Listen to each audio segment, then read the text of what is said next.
We were out in Havasu a couple weeks ago. At the end of the night, we were actually at a concert. One of my friends who I knew walked up and they said, Paul, he's the nicest you've never met. And I think that really describes him. He is the nice. People perceive him as a but he's the nicest. That's the title of our poster now. There you go. Yeah. And now for Dinner with Racers with your hosts, Ryan Eversley and Sean Heckman. Placeholder radio sound. I'm a driver and I'm very angry. The sound of a driver on the radio during a race.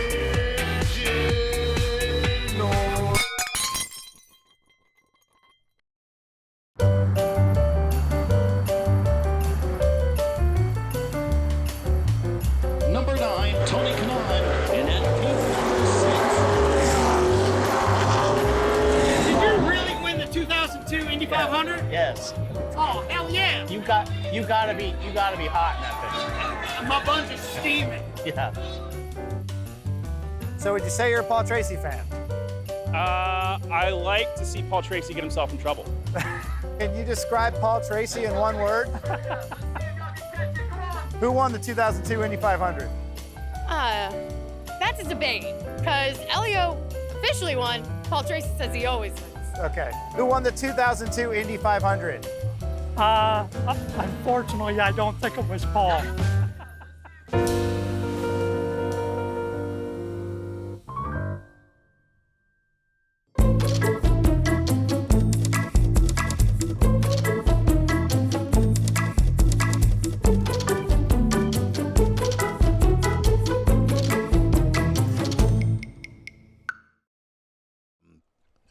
So we thought we'd do something a little different than we normally do for our TV show, where we figured we would just come to your house and hang out and see what happens. We have no agenda. We have no idea of what's going to happen or why we're doing this. When we called you to do this, why were you okay with us hanging out with you for a few days? Well, I've worked with you guys in the past. I thought it was good for me. The Dinner with Racers podcast was good. I've listened to other podcasts, and they're all pretty entertaining. And when you told me about this concept of, filming and TV, I'm like, okay, I haven't done that in a while. The biggest thing was the timing and, with SRX starting, I've been pretty busy just trying to get ready for that. I mean, relatively speaking, I'm not very busy compared to your guys' lifestyle of driving 50,000 miles and racing and trying to find sponsors and trying to do all of this. I'm far less busy than you guys are. Yeah, we're doing it wrong, though. No. You're doing it right. Yeah.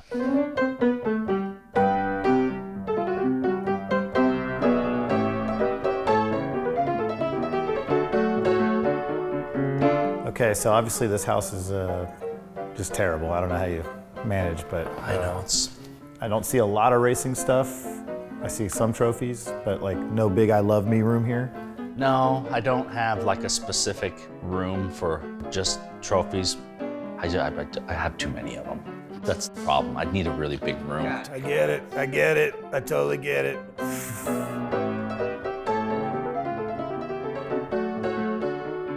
Yeah, what's this guy down here? That thing looks massive. This is actually the championship trophy for Indy Lights. Oh, from 1990, and it's on the verge of. Yeah. When I won the Lights Championship, there wasn't really IndyCar team owners like Penske and Pat Patrick, and they had established superstars. You had Emerson driving, Rick Mears was driving, Al Jr., big superstar names, and Indy Lights was there. But if you won an Indy Lights championship, the guys that won before me, they didn't really get a shot at IndyCar. Jan Beekes won in '88. He did a couple races. At that period of time, it wasn't an automatic, and there was no graduation. And the kids that are coming up now out of Indy Lights, when you look at the last couple years now, they're super quick. These guys. Yeah, for sure.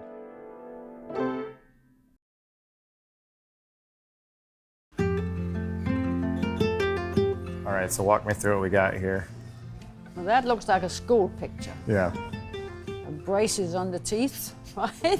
and I don't ever remember my red hair, but there it is. Nice PT. Now, what I also noticed here is that's a leather jacket. Yes. Yeah, so if you're going to get your school picture taken, you got to wear the leather jacket. Yeah, absolutely. Oh, there you go, down there on the bottom. The one on the left, right there. Yeah, that one. Yeah. Oh, yeah. We definitely need that.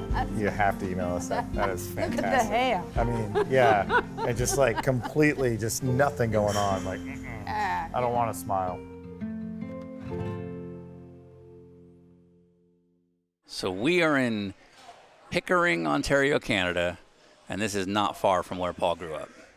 It's probably, what would you say? 20 minutes drive. 20 minutes from here. Okay. And that's not far, you know. So Tony, your husband, is originally Irish, but you both immigrated from the UK out to Canada. 1965. And why is that? He'd been here before. He's actually in the Canadian Army. And because he was in the Army, they gave him Canadian citizenship. And then he went back to England when he'd done his stint in the Canadian Army. And just we met, and he already had 2 children, which is Lee's stepsisters. His first wife died very young, right? So, and the 2 girls were brought up by his mother. Okay. And then when my mom and my dad got married and moved here, and then Paul was born and I was born, we're 2 years apart. My sisters at that time were 19, 20 years old, still living in England. My parents were starting a business. They ended up coming over here to live. So that's kind of where the roots started to really grow. Yeah. Yeah. Yeah. My dad was a painting contractor, and immediately went for the big jobs. Like big industrial kind of thing. Big industrial type jobs. So the first big job that my dad had after I was born was painting the CN Tower in Toronto. Oh, that's a big job. Yeah. So he just bid the job and somehow got the job, and it was him and his 2 brothers were the only 2 employees of the company to paint the CN Tower. And that was hanging off the CN Tower, climbing up there every day and carrying paint up that deal to get up there. Yeah. And that was his first big job. Oh, here he is on top of the CN Tower. Oh, so that's Tony. Yeah, that's the photo we need. That is awesome. So there's no harness here? You see one? No. It's just crazy. You very proudly showed us a photo of your dad hanging on the top of the CN Tower, which is incredible. Yeah. But it sounds like he was biting off more than he could chew, but it helped him get ahead in life. Yeah, I mean, my dad's just a hard worker. He would literally get up every morning at 4 a.m, go to work, and come home at 9 o'clock at night. And that's just the way he was. Yeah. But to run that kind of business, that is what we call ready, fire, aim. I'm sure he took the gig not knowing how he was going to pull this off, but you're going to do it. Yeah, and probably sometimes not even make money at it. He would just sometimes bid the job way lower than to get the account. Yeah. Yeah. Yeah. But that sounds oddly like a guy that we know across the table from us in terms of not afraid to take risks to make it work. True. Yeah, very true. Everybody who's got a headset in front of them. So everybody who's got a headset in front of them, put them off.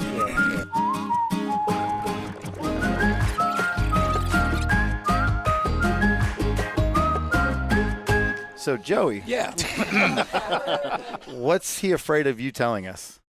Well, it's funny you asked because he called me earlier and he gave me the list that I couldn't talk about, and then he gave me the list that we could talk about.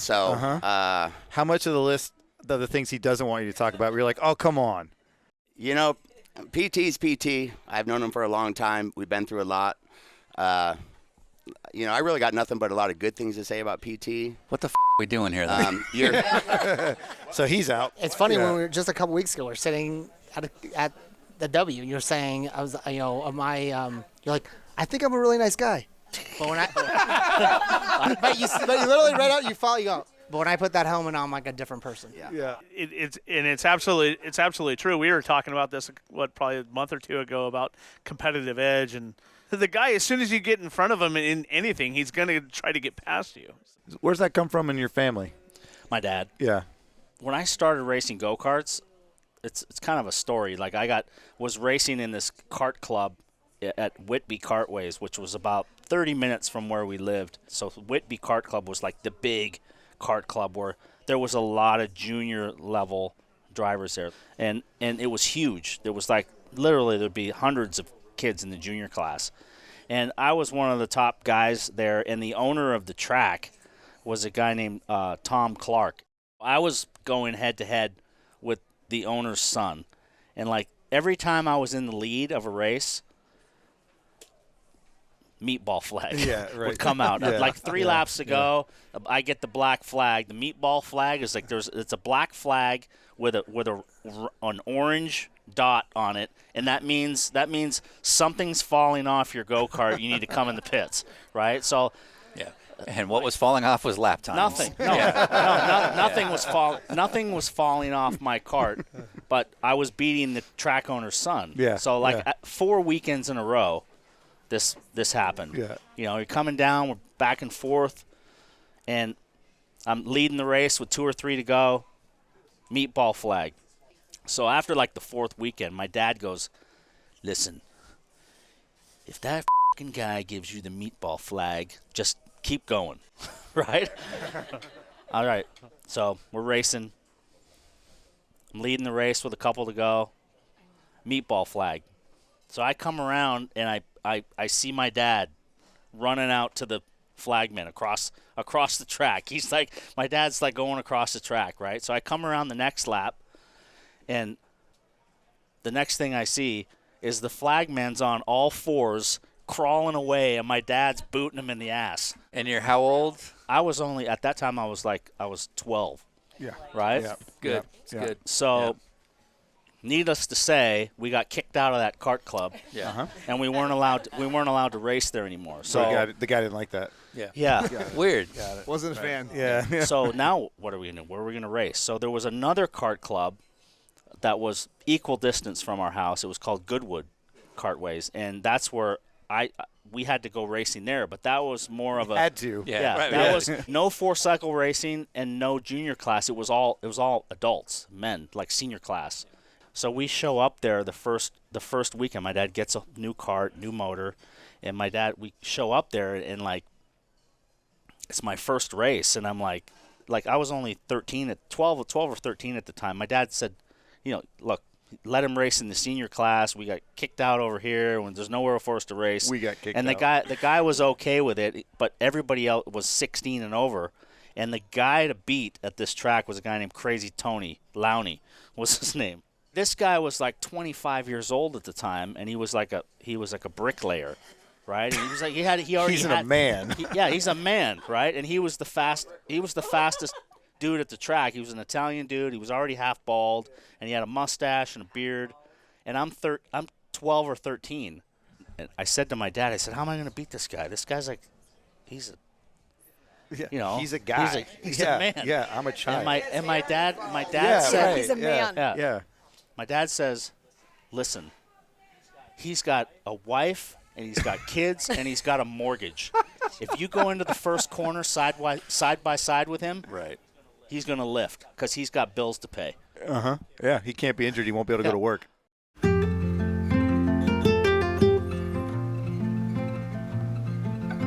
Yes, obviously, this is an important part of his career, winning Indy Lights in Toronto. Yes. He still has that trophy in his house. Oh, he does? Yeah. Was there a promise that he would become a championship winner one day? Because even after winning the Indy Lights Championship, you guys as a family still had to put in some money. Still had to. Yeah, that's right. Yeah. And he went and drove like a one-off for Dale Coyne. Yep. Yeah. Is there a nickname that I need to know about that ride? Dale Coyne's Rent-A-Wreck. Rent-A-Wreck? Yeah, that's what Tony called it.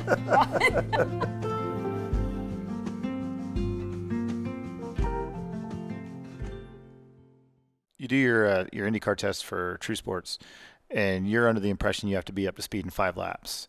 And you did a good job at the test. And then eventually that leads to doing a one-off race with your dad funding it in IndyCar, right? Well, we've kind of skimmed right past the Dale Coyne deal. So I didn't get the deal with True Sports, and we had nothing going on. There was no phone call from Penske. there wasn't like anybody beating down my door Right. to put me in an Indy car. So my dad refinanced our house against my mom's wishes for me to run an IndyCar race. And, you know, I had won at Long Beach in the lights car.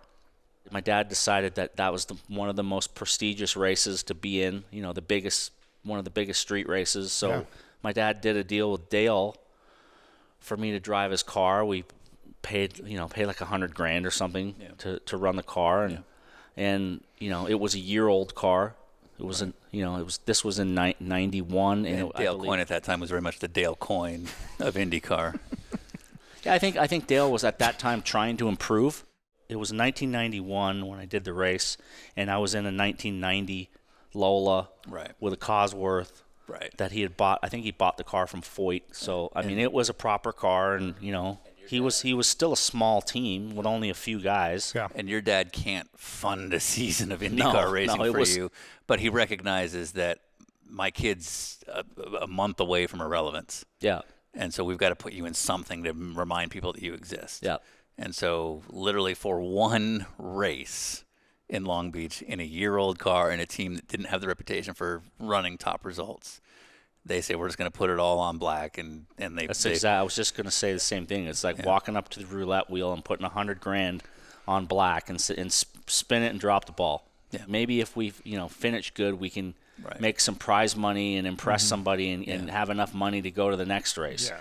And then you went out and won the race. No, I didn't. I didn't win the race. I had good practice sessions. Was competitive. Off to a bad start with that comment. That is a press release I've read. Yeah. I've written. Yeah, I've written those press releases. I was fastest in Sector 1. Practice. No, I believe people knew at that time that Dale's team wasn't a top-tier team. Yeah. So, you know, for a 20-year-old kid to jump in a car and be, I can't remember where I ended up in practice, but to be 11th or 12th in that car, and then qualify. I think I qualified around there, like a 12th, 13th. You know, I went out in the race, and immediately, 10 laps into the race, I think a water pipe broke, and I lost all the water, and the motor overheated, and I was done. It was over. I parked on the backside of the track, and I was literally walking back to the paddock. I was walking around the hockey arena in the center of the track. Yeah. So I was walking around the arena, and I ran into Mark Smith, who was my teammate in Indy Lights. Yeah. And we were sitting there on the curb, and he was like, "Oh man, you were doing awesome, blah blah blah." And I'm like, "What are you gonna do now?" And I'm like, "I don't know what I'm gonna do now. We're done. We don't have any more money." Yeah. And I'm like, "Oh man, that sucks." And your dad's just mortgaged his house. Yeah. That's it. So that's it. as I'm sitting there, Dan Lugenbuehl, who was one of Roger's chief executive guys in Detroit Diesel and Penske Corporation, he rode up on a scooter and looked at me and stopped, and then he said, "Paul, Roger wants you to come over to the trailer after the race." And I'm like, "Okay." Why? Yeah, I thought it was in trouble or something. Did I cause a yellow? Yeah, did I do something wrong? So I went over to the trailer after the race, and I went in the hauler and went in the trailer with Roger, and Dan Lugenbuehl was there, and Roger said, "Hey, you did a good job this weekend. What do you want to do?" I said, "Well, I want to be an IndyCar driver. I want to win IndyCar races." And he said, "What's your plan now?" And I said, "Dale wants me to run at the Indy 500, and so we're going to try to find the money to run at the 500." And he said, "Well, wait a couple weeks. I'm going to give you a call in a couple weeks. So, but don't do anything. Don't sign any contracts to do anything. I'll call you in a couple weeks. What's your number? What's your dad's number?" Yeah. Yeah, if Roger Penske says, "Hold on." Yeah. You hold on. So the phone didn't ring in a couple weeks, Okay. And then Again. literally at 7 o'clock at night. This is 1991. 91, yeah. The phone rings. And it was Penske, called my dad on our house phone. He says to my dad, "Can you guys come to Detroit tonight and meet me in my office?" From Toronto. From Toronto. Okay, not the hardest thing in the world. can be but done, yeah. That was a 4-hour drive. And you didn't need a passport. So we drive to Detroit and we go to Detroit Diesel and go through the security gate to get in at midnight in the factory, and we go in, and it was me, my dad, and it was Roger and Walt Zarnicki. Roger was like, I want your son to do some testing for me, and I'm going to sign him to a 5-year contract, and here's the contract, and if you don't want to sign this, then I got another driver that's waiting to sign it. Yeah. So there's no lawyers involved. My dad's not a lawyer. Yeah. My dad skimmed through the contract real quick and said, okay, well, we signed it, and that was it. How much money was it? It was 5 years. It went $25,000, $50,000, $75,000, $100,000, $125,000, and there was like no prize money percentage. And I'm guessing they could get rid of you at any point in this process. And there was no guarantees of anything. What do you think Rick Mears is making at that point? Probably $2 to $3 million, I would think. Man, we need tobacco. Yeah.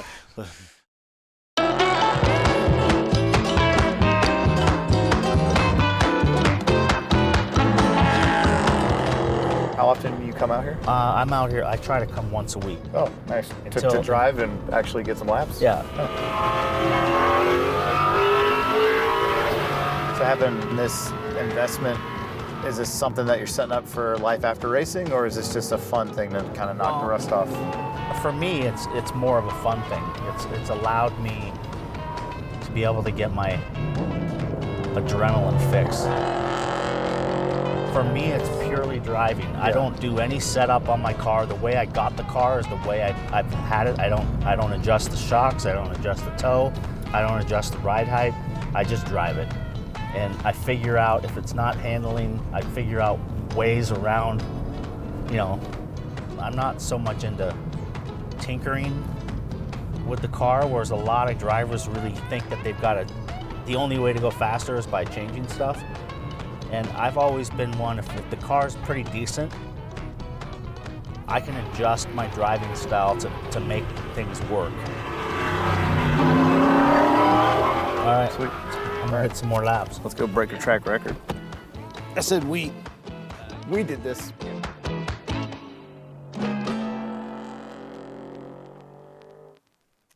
You do well enough that you get Penske's eye, you get this 5-year deal, you're a tester. And then 1992 hits, and Rick Mears has a pretty big crash at Indy. Well, for the first race I did with the 91, I broke my leg. I thought I was finished. Yeah. My first test with Penske is at Mid-Ohio. My second test is at Michigan, and run really well there and do a 500-mile simulation, like an engine test for them. And they're like, okay, we're going to run you at Michigan. So we go and do the race and qualified well, and the race starts, and I crashed on lap 2 or 3 and broke my leg. And what were your specific instructions for this race as a test driver? Don't pass anybody and just chill out until the end of the race. Just ride around. So in a 500-mile race, go 400 miles. Yeah, finish the race. It's basically. And lap 2. Yeah, lap 2 I crashed and broke my leg. One person showed up from the team after the race. It was actually Dan Lugenbuehl showed up, and he came and said, well, that was a disappointing start. Well, get better. Do you think he wishes he still looked this good? I think, I don't know, maybe he wishes he still had some hair. But that, I don't know how old that picture is. Right. I mean, it must be, I don't know, what would you say he was? Late 20s? Maybe, yeah. I mean, that's a good-looking guy right there.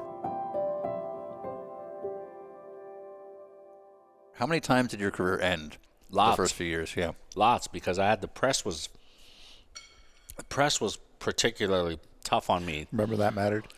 Yeah. Yeah, like you'd pick up a newspaper and it was like, Tracy crashed again, and how long is Roger Penske going to keep him around? And right. the press was not particularly kind on me a lot. So right. I always felt like I was under pressure to keep my job at Penske. I always felt a bit of a fish out of water there. Right. Well, and in fairness, it seems like you might have been, especially early on. And I think I was in general, Yeah. you know, because Roger was at that time was known for hiring superstar drivers. Mhm. He had, Yeah. you know, Emerson, he had Rick, he had Danny Sullivan, Right. Mark Donahue, and then there's this fat Canadian kid with glasses, right? I felt like a square peg that was trying to be jammed into this round hole. Yeah. I never felt like I was belonged, maybe. Yeah, absolutely. And that's why I always drove. I mean, I always drove the car as fast as I could possibly drive it because I wanted people to know look, I'm faster than everybody. By the end of '97, which was a mixed year for Penske, they make some big changes. So how did that go down? Well, I went and did a test with Penske in '97.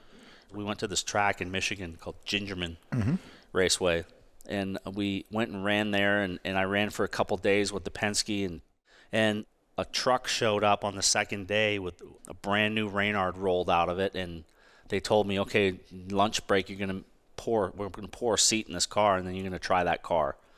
You know, my second run in the car, I went like 0.3 quicker than I'd run in 2 days on a very developed car. Yeah, on a car that I've been already running for 3 you days. know it so well. Yeah, I was like, whoa, holy balls. And I remember Roger calling me to the hospitality unit, and he said, what do you think we should do next year? And I said, well, I mean, I think we should get a Reynard. And they were like, okay, we're going to call you in a couple weeks. We're going to start testing in a couple weeks, so, you know, wait to hear from us. So And do you have I a left. contract? Yeah, I had 3 more years on my contract. Okay. No.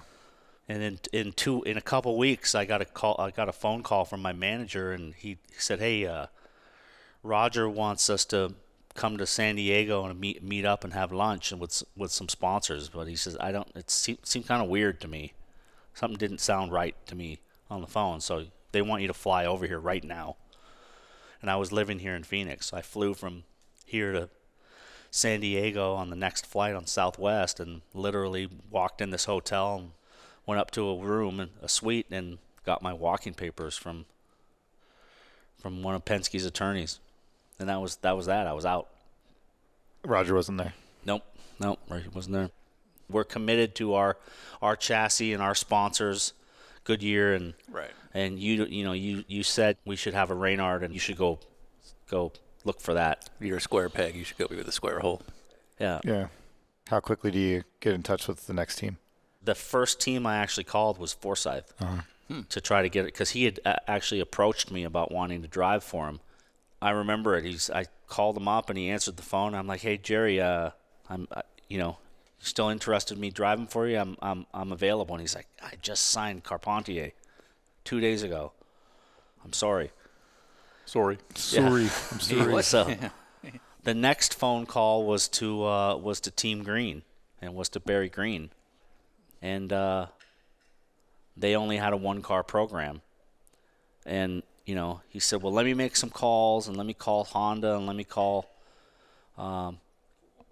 Cool." Ultimately, that deal got put together in the span of 24 hours. I had a new contract. Really? To drive for Cool. So this is my little workspace in here. I just my daily emails, and have the sim here that I play around with once in a while. I'm not great at it, but it's a good tool. So obviously there's one hot button issue that comes up pretty regularly. He did this print, obviously it's called the Pass, and he did a certain amount of them and wanted me to sign it, which I did, and he wanted Elio to sign it, and he didn't. Oh. Weird. Can you read that? Yeah, it says the final laps of the 2002 Indianapolis 500 found a charging Paul Tracy closing on Elio Castroneves into turn 3. Tracy swept around the outside and passed. At the same time, 2 cars almost a mile behind are into the wall. The yellow lights flash on. The race is over, but who's the winner? ? Sadly, the race was not decided on the track. It was a decision of one man. Who's the one man? Tony George. What are the Paul Tracy triggers? Oh, what can you not 2002 Indy 500. Weird. Wouldn't have thought. Yeah. Why? What happened? I didn't see that one. Have you not been on Instagram for the month of May? No, I'm kidding. You made a face. How often does the 02 Indy 500 show come up? Well, I mean, during this, when it's Indy 500, it comes up. Yeah. Like in the house or just in general? Yes. To everything. I feel like everyone, fans comment. It's just like the time. It's a tough time. So, because like, it's just Haley wins his 4th last year. Was that it? Was that a tense Fourth. moment in this house? Well, that's what I'm asking. How many holes have been punched in walls in this house? You guys, I mean, obviously, he doesn't. But if you won a $2.5 million purse and it was snatched from you, it would obviously take a sting. Everyone says there's one trigger. There's one specific trigger, which is 02. Yeah. Indy 500. What's the part of the story that bothers you the most? The part of the story that bothers me most about the 02 Indy 500 is just the fact that it's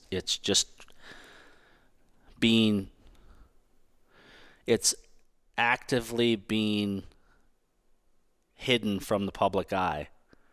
How do you mean? It's not to be talked about. It's not to be highlighted. It's not to be shown. It's not to be. So, like, if they're showing Halio's 4 wins, somehow the 2002 win is just glossed over. It's not even there. They don't even show it. You know. Why is that? I don't know. You tell me. I'm asking the same questions. Why is that? Why is the most controversial, closest finish in history not talked about? You know. You emphatically believe you've won this race. I do. I do know that I was ahead of Helio before the yellow light came on. 100%. Now, I didn't win in the court. And at the bottom line is, you know, they made a judgment call on a rule book, and that's the way it is.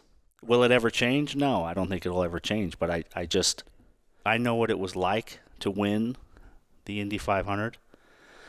You know, when you get into racing when you're a kid, or you get into any sport as a kid, and you stand out on your driveway and you dream of shooting the last second shot, and you practice that and you practice that and you practice that over and over as a kid, hoping that someday it'll happen. I lived through that, coming down to the end of the Indy 500. I'm chasing down the leader. I'm making my move. I'm passing on the outside. You know, I pass. I'm ahead when the race is over. I lived through that, what it takes to win that race. Mm-hmm. You know, I don't have the trophy, and I didn't get the check for it. But I lived through it, what it took. I'm sure if I ask if you're at peace with that, you'll say yes. But when we talk to your friends, when we sit here with you and Lisa, and the month of May comes up, it seems like this still comes up, so I'm not sure that you are. I don't want my fans to forget it, you know? Yeah. Mm-hmm. Sure, it bothers me. It doesn't, you know, I don't get upset about it and go throw things around or get pissed off about it, but, you know, I want my fans to remember that what my story was. My story doesn't change just because somebody else says it's, you know, they have a different opinion.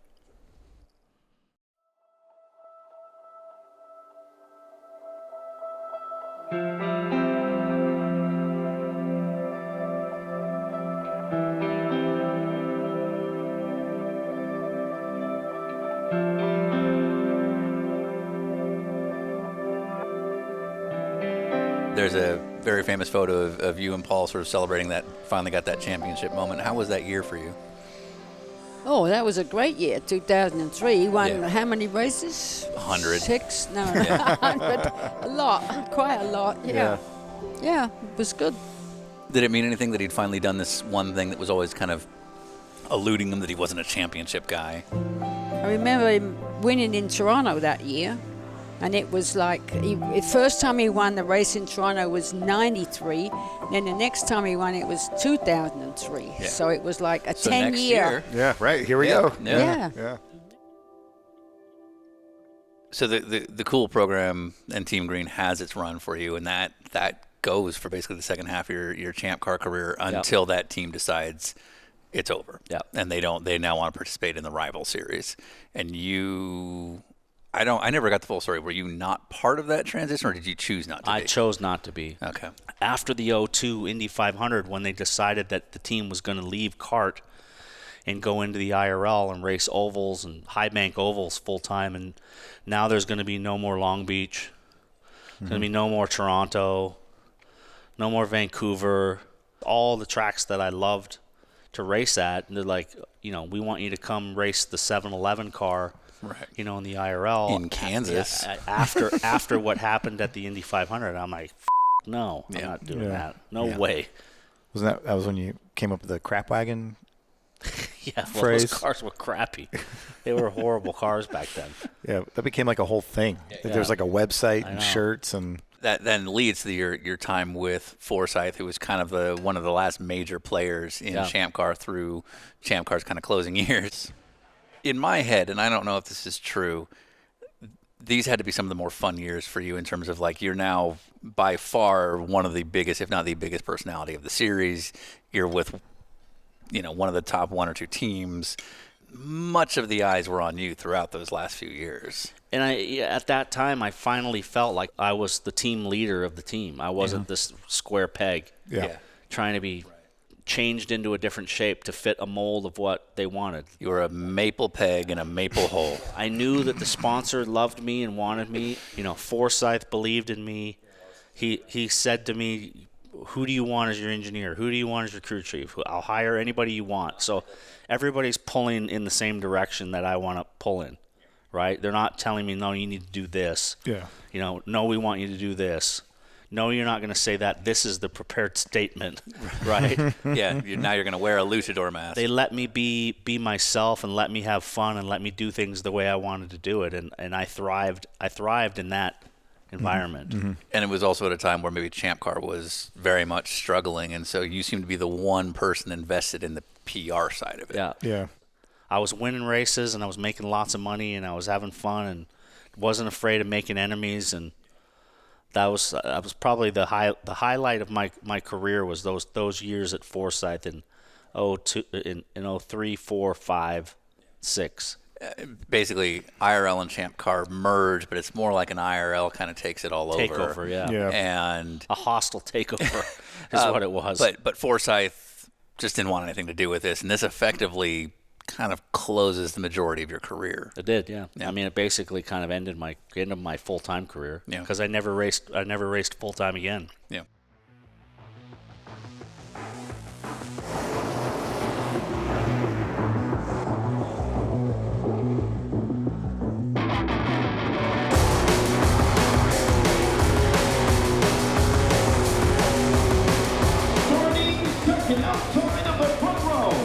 Ontario, Canada. Number 3, Paul Tracy.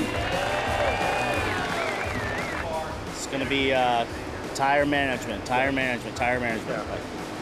about fall management? Well, I'm going to try to jump the start. I'm gonna they said they don't want jumping, but this is a good opportunity for me to lead for a bit, so I'm going to try to jump it a little bit. Copy that. All right, Mike.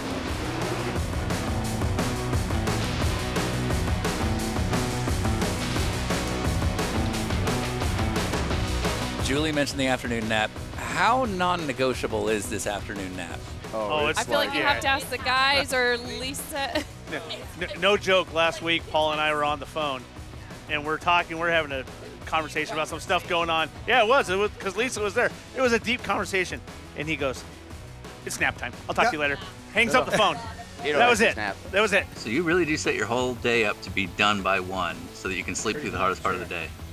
Yeah, I've always been a napper. I always used to like to, you'd have practice in the morning at an IndyCar race, usually 10 o'clock, and then qualifying would typically be 2 or 3.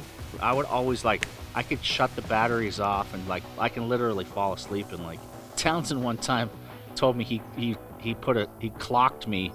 We were in the little trailer that we have to, a mobile trailer that we, production room.